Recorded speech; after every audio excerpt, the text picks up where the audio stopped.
Thank you so much. And thank you very much for the very flattering intro. So I will talk about the global risks and the global economic outlook. And I have only 4 points to make. One, that the state of globalization we have currently is extremely dire. Second, that the Ukraine conflict is serving or functioning as a geopolitical accelerator in this state of globalization. Third, that we are also seeing something new, that's something that should be very distressing, the privatization of conflicts, and I will come to that. And finally, there are certain Philippine policies that now matter more than ever. But as to the globalization and this part of the presentation, and I will give the sources afterwards if there's interest, was published by the Austrian Central Bank only a week or two ago. I believe that we are now, at least from the economic outlook point of view, in the most dangerous situation since 1945. First of all, if you look at the world trade, there was a possibility, a promising situation in 2017, where we might have had a global recovery. It didn't happen. And the reason it did not happen was the trade wars that were supposed to help in terms of trade deficits and so forth, and so on and so forth. Unfortunately, it did none of that. Instead, what we've seen is a situation where the trade as a percentage of the world GDP has fallen back where it was last time about 15 years ago. So that's rate regression. Secondly, world investment, another indicator of globalization. In 2 decades of 2 decades of progress that we've had has been reversed in just few years. In just 2 or 3 years. That requires skills in regression. Third, absolute number of international migrants has tripled in the past 50 years. But seriously, if you put this into historical context, even today, the number of international migrants is only 1/3 of what it was already a century ago. So it is not the case that borders are in any way opening. On the contrary, they are closing. Finally, and most distressingly, global displacement. Today, the number of globally displaced is over 100 million. That is extraordinary. It is more than twice as high as it was after 2 world wars, Hiroshima and Nagasaki, the Holocaust. And we are in peacetime conditions. If I can have the next slide, please. So in this kind of situation, the global outlook, unfortunately, can only be dire. It is compounded by debt crisis, trade wars, pandemic, depression, and what I would consider to be new policy mistakes. We see a situation where I believe stagflation became a real problem already towards the end of the last year. Not everybody wanted to hear that message. Now we are in the situation where even World Bank is recognizing the threat, but it took half a year to get there. Now, if we look at the world growth, we are in a situation where recession could become possible, viable relatively soon. And if you look at the cumulative output losses here on the right-hand side, and you look at the category EMDE, emerging markets and developing economies, you'll find that those countries that will be most hit by situation, by food prices, by energy prices, are emerging economies that are commodity importers. That we have already seen. If I can have the next slide, please. If the equation, if the status quo wasn't difficult and challenging enough, it has been made far more serious by the conflict in Ukraine, which I would characterize as a hybrid proxy war. It will lead and has already led to higher inflation in addition to what we had before, and it will tighten the financial conditions. There are several reasons why this happens, and I'm sure that the other speakers will speak more of this. Just a few notes. 4 scenarios, 4 theories. One is the theory that this was actually a repetition of the so-called Brzezinski trap, which was set in the 70s to attract the troops of Soviet Union into Afghanistan, and then create a Soviet Vietnam, that there was something like this going on here. The second argument, which I personally think is very relevant, is that the NATO expansion that has continued from 1989 to the present eastward, it was never supposed to happen. it has created structural conditions for increasing defensiveness in a very delicate part of Europe. Third, regime change. We might also call it democratization if we are in the West, starting from 2014 and the first Ukraine war at the time.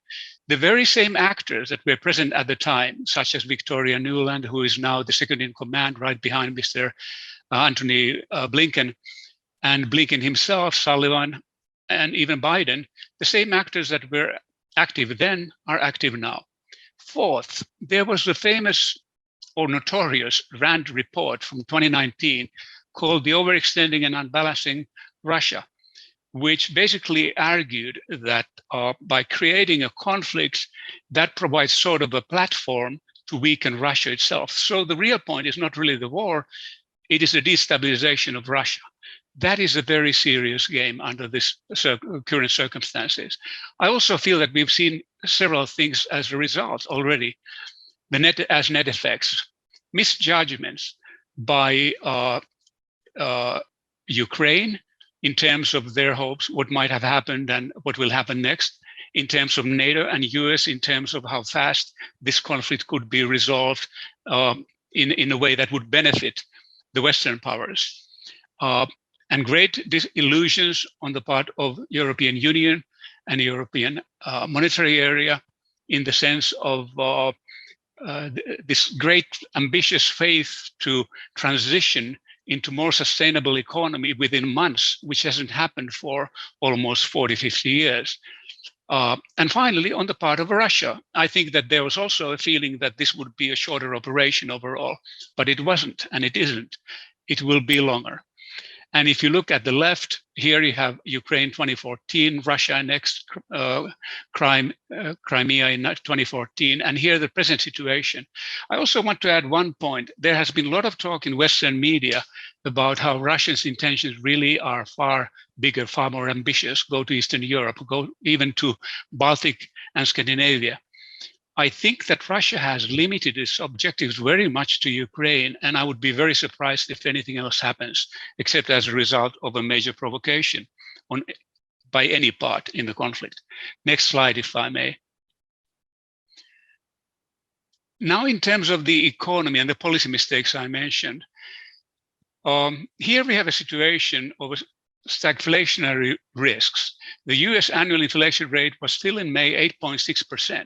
It was supposed to come down quite a long time ago. Towards the end of last year, Mr. Powell, the head of Fed, said that what we're seeing, the kind of inflation that we're seeing, is fleeting. It will go away. It's transitionary. Well, it wasn't. And the Ukraine crisis makes it all the more persistent. As a result, we've seen this very complicated situation where US that had been cutting the rates deep down is now trying to move very fast to increase them while engaging in quantitative tightening. So you have a situation where first the Federal Reserve undershoot, and now it's overshooting. Some of the members of the central bank were foresightful enough already 5-6 years ago, warning that if we take this tack, we may create a deja vu with the 1970s. And there are elements of that here. If you look at how this plays out in the case of ASEAN, and here the title of the picture, unfortunately, is wrong. It really is about ASEAN. The reason why it's hitting ASEAN and why it is hitting Southeast Asia so powerfully is that due to the economic development, food and fuel have a far greater share in the expenses of ordinary households. And as a result, when you have inflation of prices, whether it's about fuel or food, that will cost a lot. So in ASEAN's 6 biggest economies, the consumer price inflation basket is 20 to 40% for food items alone. You add fuel, we talk about 50 to 60% of the basket. So when these prices go up, every second family will feel it in ASEAN. And then if I can have the next slide. There's also something new going on with the preparation for what my American friends like to call democratization and what my Chinese friends like to call destabilization. That's the following. In the present Biden administration, the key player in terms of Asian policies, the so-called Asia czar, has been Kurt Campbell, who created this notion of pivot to Asia a long while ago, 10 years ago. Now, when he left the Obama administration, he went private. He created his own company called the Asia Group. And that group became very popular very fast because he had a marquee name. He had a very attractive, high-profile name. Now, Jake Sullivan did something similar.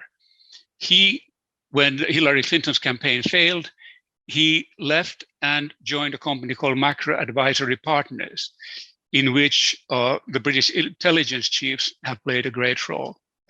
Anthony Blinken joined West Exec together with Michel Flournoy, who is a very powerful background factor in all of this. Now, these private companies, then West Exec created a joint venture or strategic partnership with Pine Island, which is about venture capital, portfolio funds, whose members are now Blinken and Lloyd Austin until they became members of the Biden administration. Their biggest clients are the big defense.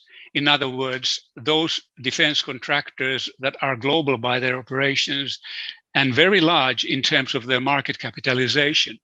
Their clients also includes the Taipei Economic and Cultural Office, which is a de facto or effective Taiwanese embassy, if you will, in the US. So these clients shape the agendas. Naturally, when these members joined the administration, they took distance from these organizations. Others strongly, others not so strongly. Nonetheless, there's this issue of potential moral hazard. There's this issue of alleged interest conflicts. US media has been very vocal about these issues and was so already in January, February. And I think that what we've seen, the aggressiveness of the geopolitics indicates that if the defense contractors certainly aren't driving national policies, but their interests are being taken into account. And that is very unfortunate in this situation. And I should also mention Lyle Barnard, who is the wife of Mr. Campbell and who is now in charge of the decisions of the Fed in terms of rate cuts and tightening. So there's few people that hold quite a lot of power in this regard. If I can have the next slide. So the real issue, and this is a very complicated one, and I would be curious to hear what my colleagues here think about it, is how do you cultivate national interest in basically an era that's when we are globally interdependent?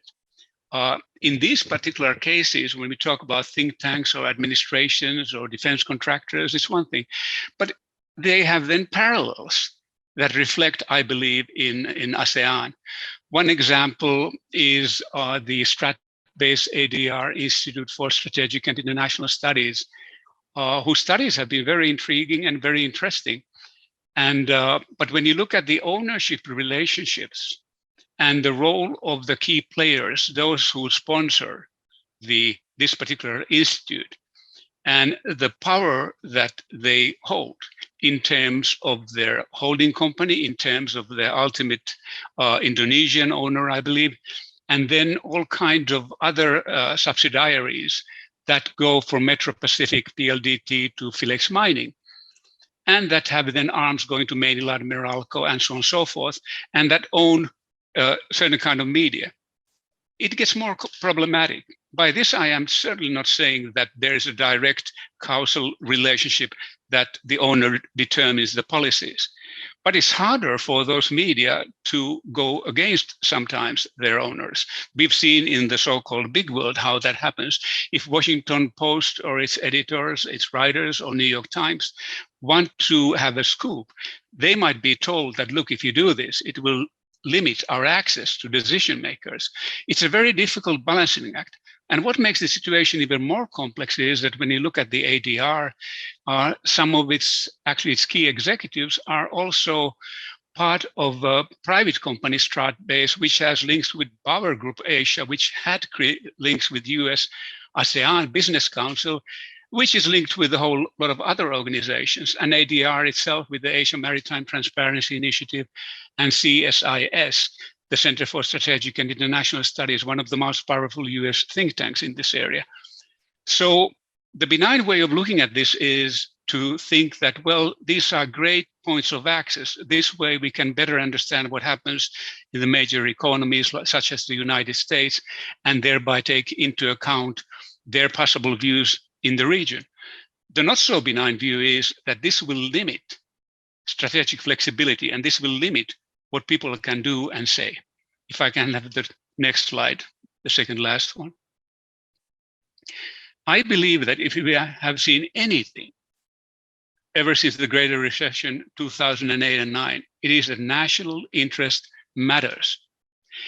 And if we take a long perspective to the Philippines, and this is the way I understand the comments of the new president, we should really feel distressed and apprehensive about the fact that in the post-war era, Philippines was seen as the most likely economy to succeed, to grow fast in Southeast Asia. And yet, over time, it has fallen behind the several peer countries. And I personally feel, and of course, this is a possible debate, there were efforts to that direction before, but I personally feel that when you look at the purposeful national industrialization, that only began under President Duterte in 2016. Build, build, build. The idea was to create a physical infrastructure, interconnectedness, and thereby pave the way for human capital, which is something that I believe his daughter is after right now in the new administration. But this took such a long time. So the question is not so much can we, or should we rewrite the history? We always rewrite the history. The question is, what are we going to do now?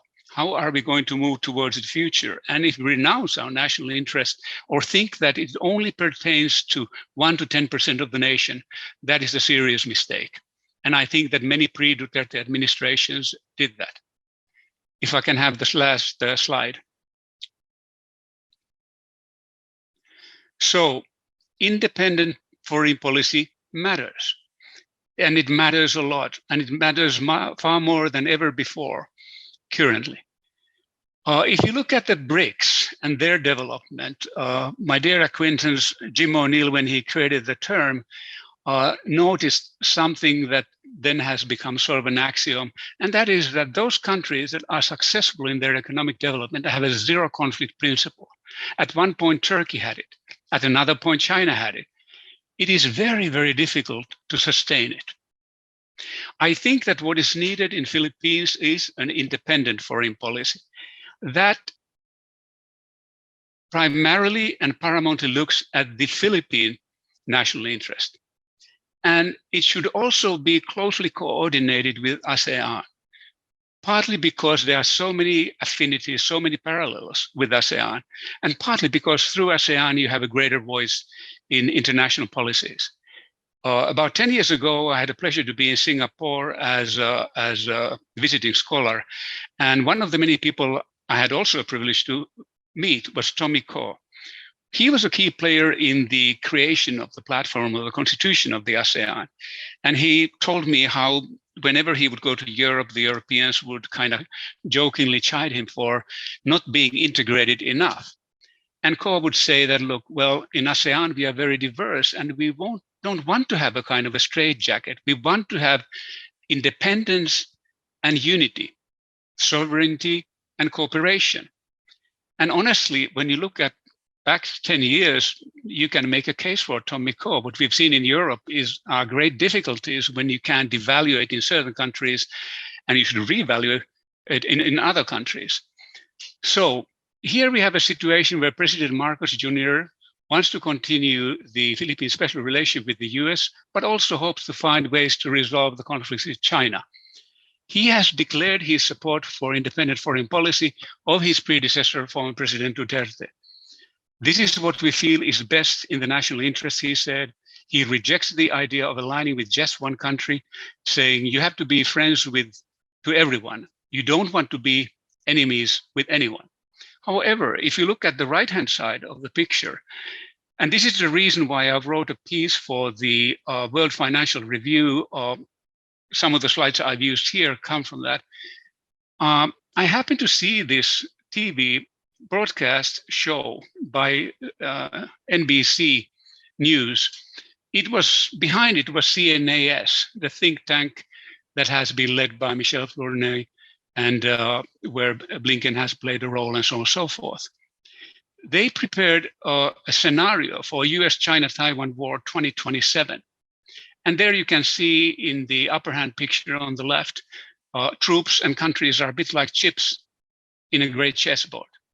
And there underneath, there is a red enemy, which seems to be China. I had to ask myself, where did this year come from? 2027. I haven't heard any Chinese leader make reference to the fact that they intend to start a war with Taiwan 2027, or any war for that matter. I personally believe that they would try to do anything that they can to avoid it. They want to build economy. It turns out that this came from a retired American admiral who said in a hearing in Congress that he believes there might be a war in 2027. This happened a year ago.